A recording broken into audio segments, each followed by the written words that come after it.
नमस्कार काका. आपल्या चंद्रपूरमध्ये विधानसभेमध्ये कुणाची हवा आहे असं तुम्हाला वाटतं? आता सध्या तर जोरगेवारची हवा आहे, कारण मागच्या वर्षी 5 वर्षापासून ते आहेत इथं. हां. आणि आता पहिले अपक्ष होते, आता ते BJPमध्ये गेले, त्यामुळे त्या चिन्हावर त्यांना मतदान होऊ शकते. आणि दुसरे जे कोणी आहेत समजा जसं पडगेलवार वगैरे आहे, तर सहसा त्यांना तर जरा ओळखणं कठीणच आहे.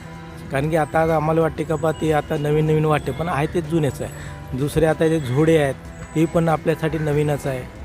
तर त्यामुळे कसं असं वाटते का बा ते ते येऊ शकणार कमी. आणि पुन्हा कसं ते हे होते आपले कोण बा ब्रिजभूषण पाजारे, हां. आता ते बी BJPमध्ये ते त्यांना सीट न मिळाल्यामुळे ते अपक्ष उभे राहिले. बरोबर. BJP सोडून दिले त्यांनी, त्याच्यातून अपक्ष उभे राहिले. त्यामुळे थोडंसं म्हणजे डामाडोल आहे त्यांचं, म्हणजे असं माझं तरी मत आहे.